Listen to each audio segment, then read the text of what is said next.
સાવરકુંડલા તાલુકાના મેરિયાણા ગામે સેવા સેતુ કાર્યક્રમ યોજાયો।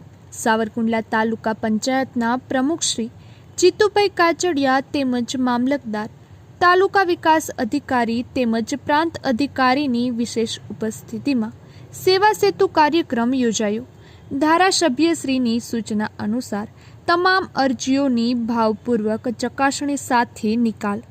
સાવરકુંડલા તાલુકાના મેરિયાણા ગામે સેવા સેતુ કાર્યક્રમ યોજવામાં આવેલ છે, જેમાં સ્થળ પર જ તમામ લાભાર્થીઓને ચકાસણી કરી સ્થળ પર જ નિકાલ કરવામાં આવી હતી, જેમાં આ તકે ઉપસ્થિત દીપકભાઈ માલાણી, શરદભાઈ ગોદાણી, હરેશભાઈ ભુવા, જયસુખભાઈ સાવલિયા, લાલભાઈ મોર, ચેતનભાઈ માલાણી અને આ સેવા સેતુ કાર્યક્રમને સફળ બનાવવા સરપંચ એસોસિએશનના પ્રમુખ હિતેશભાઈ ખાતરાણીએ જહેમત ઉઠાવી હતી। રિપોર્ટર સમીર ખોખર, વીજપડી।